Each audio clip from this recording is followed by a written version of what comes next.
Hello बच्चों, कैसे हो। आज हम लोग कक्षा 10 के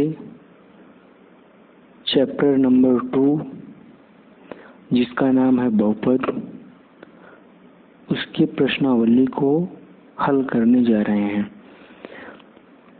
अब बहुपद में आपको भूमिका, बहुपद के शून्यकों का ज्यामितीय अर्थ और किसी बहुपद के शून्यक और गुणांकों में संबंध, बहुपदों के लिए विभाजन एल्गोरिथम ये कट चुका है, ये नहीं है, और लास्ट में सारांश दिया है। ये आपकी एनसीईआरटी बुक है। तो चलिए देखते हैं। तो ये है आपका एनसीईआरटी बुक से बहुपद चैप्टर नंबर 2। अब इस बुक में आपकी भूमिका दी गई है जिसे आप अपने बुक में पढ़ लीजिएगा। तो हम इस चैप्टर को पढ़ने से पहले कुछ महत्वपूर्ण बिंदु देखते हैं। तो आइए देखते हैं महत्वपूर्ण बिंदु। तो सबसे पहले आपको पता होना चाहिए कि बहुपद है क्या।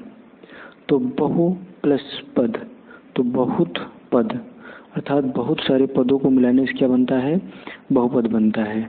अब बहुपद में आपको पता होना चाहिए चर और अचर, वह राशि जिसका मान हमेशा बदलता रहता है वो क्या कहलाती है, चर कहलाती है। जैसे एक्स वाई जेड, ये ऐसी राशियां हैं कि इनका मान क्या होता रहता है, हमेशा बदलता रहता है। और वह राशियां जिनका मान हमेशा स्थिर रहता है अर्थात कभी नहीं बदलता है, वह राशियां क्या कहलाती हैं, अचर राशि। जैसे 1 2 3 4 चर। और यहीं से आप इसकी डेफिनेशन भी बना सकते हैं कि चर और अचर को सम्मिलित रूप से बहुपद कहते हैं। अब हम लोग देखते हैं बहुपद की परिभाषा। तो बीजगणित में धन तथा ऋण चिन्हों से संबंधित पदों के व्यंजक को बहुपद कहते हैं। अब बहुपद की मुख्य शर्तें क्या हैं, अर्थात आप कैसे पहचानेंगे कि ये बहुपद है कि नहीं है। तो बहुपद की जो घात होती है वो हमेशा क्या होनी चाहिए, एक पूर्ण संख्या होनी चाहिए। एग्जाम्पल जैसे 0 1 2 3 4 5 एटसेट्रा एटसेट्रा। दूसरी शर्त इसकी क्या है कि बहुपद की जो घात होती है वो कभी भी ऋणात्मक नहीं होती, यानी माइनस में नहीं होनी चाहिए। तीसरी शर्त क्या है, बहुपद का गुणांक वास्तविक या सम्मिश्र संख्या हो सकती है, अर्थात जो बहुपद का जो गुणांक होगा वो धनात्मक ऋणात्मक कुछ भी हो सकता है, उससे आपको कोई मतलब नहीं है। अर्थात जो चर की घात होती है वो हमेशा पूर्ण संख्या होनी चाहिए। अर्थात जो ये यक्स की पावर है, इसकी जो घात है वो हमेशा पूर्ण संख्या होनी चाहिए, ऋणात्मक नहीं होना चाहिए। तो आइए अब हम लोग देखते हैं गुणांक। तो चर को छोड़ दो, जो बचे वही गुणांक है। अर्थात जिस चर को आपको ज्ञात करना हो, जिस चर राशि का आपको गुणांक ज्ञात करना हो उसको छोड़ दो, और उसको छोड़ने के बाद जो भी बचेगा वही गुणांक क्या कहलाएगा, उस चर का गुणांक कहलाएगा। जैसे 5x² में अगर हमें x² का गुणांक निकालना है तो x² को आप हटा दीजिए, तो x² को आप हटा रहे हैं तो आपका 5 बच रहा है, और यही 5 इसका क्या है, गुणांक है। 6x² में अगर y का गुणांक निकालना है तो y को आप हटा दीजिए, y को हटाने पर आपका 6x² बच रहा है, और यही इसका क्या है, गुणांक है। अब हम लोग देख लेते हैं बहुपद के प्रकार। संख्या के आधार पर बहुपद 3 प्रकार के होते हैं, एक पदीय बहुपद, द्विपदीय बहुपद, त्रिपदीय बहुपद। केवल एक पद वाला बहुपद एक पदीय बहुपद कहलाता है, और 2 पद वाला बहुपद द्विपदीय बहुपद कहलाता है, और 3 पद वाला बहुपद त्रिपदीय बहुपद कहलाता है, और 3 से अधिक पद वाला बहुपद क्या कहलाता है, बहुपद कहलाता है। अर्थात 3 से अधिक पद वाला जो व्यंजक होगा वो क्या कहलाएगा, बहुपद कहलाएगा। जैसे इसमें 1 2 3 4, तो ये आपका बहुपद है। तो अब हम लोग देख लेते हैं बहुपद की अच्छा, जब आप इसकी घात के आधार पर देखते हैं बहुपद के प्रकार, तो घात के आधार पर बहुपद कितने प्रकार का होता है, बेसिकली जो आपको पढ़ना है वो यहाँ पर 3 प्रकार का, एक रैखिक बहुपद, और एक होता है आपका द्विघाती बहुपद, और एक होता है त्रिघाती बहुपद। तो वो जिसकी घात 1 होगी वो रैखिक बहुपद, जिसकी घात 2 होगी वह द्विघाती बहुपद, और जिसकी घात 3 होगी वह त्रिघाती बहुपद कहलाएगा। बहुपद की घात सबसे बड़ी घात बहुपद की घात कहलाती है। तो आइए अब हम लोग देख लेते हैं पी एक्स बराबर A X square plus B X plus C के लिए, अर्थात जिसकी घात 2 होती है वो द्विघाती बहुपद कहलाता है। तो ये जो समीकरण लिखा है ये द्विघाती बहुपद का रूप है।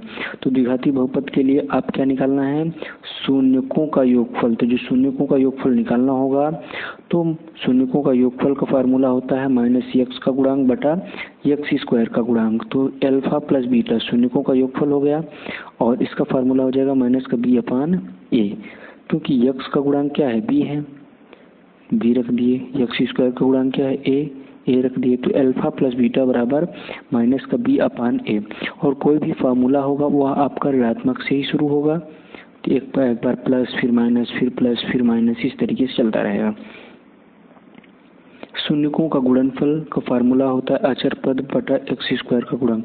तो ये आपका अचर पद है और ये है एक्स स्क्वायर का गुणांक। तो अचर पद आपका सी है और एक्स स्क्वायर का गुणांक ए है, तो ए यहाँ पर लिख दिया गया है। अर्थात इसमें आपको फार्मूला याद रखना है अल्फा इंटू बीटा बराबर सी अपान ए प्लस का होता है। पहला वाला माइनस का, दूसरा वाला प्लस का, तीसरा होता तो वो भी माइनस का ही होता। अब अगर हमें अल्फा और बीटा का मान पता हो या फिर शून्यकों का योगफल या फिर शून्यकों का गुणनफल पता हो, इन शून्यकों का योगफल और शून्यकों का गुणनफल पता हो तो हम लोग समीकरण बना सकते हैं, या फिर शून्यक पता हो तो भी हम लोग समीकरण बना सकते हैं। तो उस समीकरण बनाने का जो फार्मूला होता है, जो सूत्र होता है, पी एक्स बराबर x square minus alpha plus beta x plus alpha into beta, अर्थात एक्स स्क्वायर माइनस शून्यकों का योगफल, शून्यकों का योगफल गुणित एक्स ब्रैकेट में अगुणित एक्स प्लस शून्यकों का गुणनफल। तो आपका फार्मूला बन जाएगा, अर्थात एक्स स्क्वायर माइनस शून्यकों का योगफल एक्स प्लस शून्यकों का गुणनफल, शून्यकों का गुणनफल। तो चलिए नेक्स्ट चलते हैं। नेक्स्ट क्या है, त्रिघात बहुपद के लिए हम लोग देखते हैं। तो A X square plus B X square plus C X plus D के लिए, तो इसके लिए शून्यकों का योगफल, क्योंकि यहाँ पर त्रिघाती बहुपद है तो इसके शून्यक 3 होंगे। तो पहला शून्यक अल्फा, दूसरा बीटा और तीसरा हम लोग गामा मान लेते हैं। तो alpha plus beta plus gamma, तो इसका फॉर्मूला होता है माइनस का बी अपान ए। फिर दो क्रमागत शून्यकों का गुणनफल, तो इसके लिए आप एक ट्रिक याद रखिएगा, पहले अल्फा फिर बीटा फिर गामा। तो एक बार अल्फा बीटा ले लेंगे, एक बार बीटा गामा ले लेंगे और एक बार गामा अल्फा ले लेंगे। तो अल्फा बीटा बीटा गामा और गामा अल्फा बराबर आपका फॉर्मूला हो जाएगा सी अपान ए। पहला वाला प्लस का, दूसरा वाला माइनस का, तो इसमें प्लस का सी अपान ए होता है। अच्छा, तीनों शून्यकों के गुणनफल का, तीनों शून्यकों क्या करें, गुणनफल अल्फा बीटा गामा बराबर होता है माइनस का डी अपान ए। अब अगर आपको शून्यक पता हो, अगर ये शून्यक पता हो तो इससे हम लोग समीकरण बना सकते हैं। तो उस समीकरण बनाने का जो सूत्र होता है पी एक्स बराबर एक्स क्यूब माइनस, देखिए जो एक्स वाला पद होता है उसकी घात हमेशा अवरोही क्रम में लिखी जाती है। देखिए 2, यहाँ पर 3, यहाँ पर 2, यहाँ पर 1, यहाँ पर क्या होगा 0। तो 0 का मान तो 1 होता है, यानी एक्स की पावर 0 का मान कितना होता है, 1 होता है। अच्छा, प्लस माइनस इस तरीके से ये चलेगा चिन्ह। फिर हर एक का गुणांक रख देंगे। तो एक्स स्क्वायर माइनस शून्यकों का योगफल एक्स स्क्वायर और एक्स क्यूब माइनस शून्यकों का योगफल एक्स स्क्वायर प्लस दो शून्यकों के गुणनफल का योगफल alpha beta beta gamma gamma alpha, और इसमें क्या कर लेंगे एक्स माइनस तीनों शून्यकों का गुणनफल अल्फा बीटा गामा। तो ये आपका फॉर्मूला हो गया। तो चलिए अब हम लोग एक्सरसाइज की ओर चलते हैं। तो ये है आपका प्रश्नावली 2.1। इसमें क्या कह रहा है, किसी बहुपद px के लिए y बराबर px का ग्राफ नीचे आकृति 2.10 मतलब यहाँ पर जितनी भी आकृति दी गई है में दिया गया है। प्रत्येक स्थिति में px के शून्यक की संख्या ज्ञात कीजिए। तो यहाँ पर कुछ ग्राफ दिए गए हैं। अब इस ग्राफ को आपको ध्यान से देखना है और इसके शून्यक बताना है। तो देखो, शून्यक जो होते हैं, किसी भी बहुपद का जो शून्यक होता है वो हमेशा एक्स अक्ष को काटेगा। ये बात ध्यान रखिएगा, एक्स अक्ष को काटेगा, शायद वो एक्स अक्ष निगेटिव हो या फिर पॉजिटिव वाला हो। अर्थात बहुपद का शून्यक हमेशा एक्स अक्ष को काटेगा। वाई अक्ष को काटता भी है तो वो शून्यक नहीं होगा। अर्थात जो शून्यक होगा वो ग्राफ होगा, जो शून्य का ग्राफ होगा वो हमेशा एक्स अक्ष को काटेगा। तो इसमें देखिए आप, ये आपका शून्यक हो गया, मतलब एक ग्राफ हो गया। अब इसमें जो ये रेखा है ये किसको काट रहा है? वाई अक्ष को काट रहा है। तो इसके जो शून्यक है कितने हैं, क्योंकि एक्स अक्ष को कहीं पर काट ही नहीं रहा है तो इसके शून्य कितने हो जाएंगे? शून्य हो जाएंगे।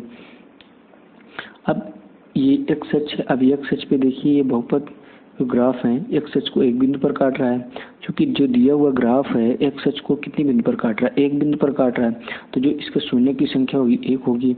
अब इसमें जो दिया गया ग्राफ है 1 2 3, 3 बिंदु पे काट रहा है, तो इसके शून्यकों की संख्या कितनी है? 3 है। अब ये वाला जो दिया हुआ ग्राफ है, तो बहुपद को कितने, जो ये दिया हुआ ग्राफ है एक्स अक्ष को 2 बिंदु पर प्रतिच्छेद कर रहा है, तो इसके शून्यकों की संख्या कितनी है? 2 है। और नेक्स्ट जो आपका पांचवा ग्राफ है, दिया गया जो बहुपद है और इसमें जो ग्राफ है एक्स अक्ष को कितनी बार काट रहा है? 1 2 3 4, तो शून्यकों की संख्या कितनी है? 4 है। दिया गया ग्राफ एक्स अक्ष को कितनी जगह पर काट रहा है? 1 2 3, तो शून्यकों की संख्या कितनी है? 3 है। तो चलिए अब हम लोग देख लेते हैं इसे कैसे लिखना है एग्जाम में। देखिए, पहले सवाल के लिए आपको कुछ इस तरीके से लिखना है। चूंकि दिया गया ग्राफ एक्स अक्ष को नहीं काटता है इसलिए शून्य की संख्या बराबर 0। नेक्स्ट, चूंकि दिया गया ग्राफ, देखिए एक्स यहाँ पर कट कर रहा है, तो दिया गया ग्राफ एक्स अक्ष को एक बिंदु पर प्रतिच्छेद करता है, इसलिए जो शून्य की संख्या है वो 1 है।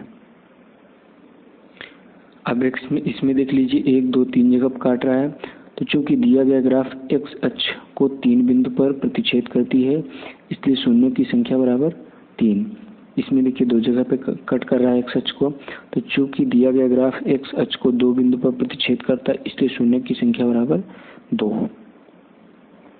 चूंकि दिया गया ग्राफ एक्स अक्ष को 4 बिंदु पर प्रतिच्छेद करता है इसलिए शून्य की संख्या 4, 1 2 3 4। नेक्स्ट, इसमें देख लीजिए 1 2 3, चूंकि दिया गया ग्राफ एक्स अक्ष को 3 बिंदु पर काटता है इसलिए शून्य की संख्या बराबर 3।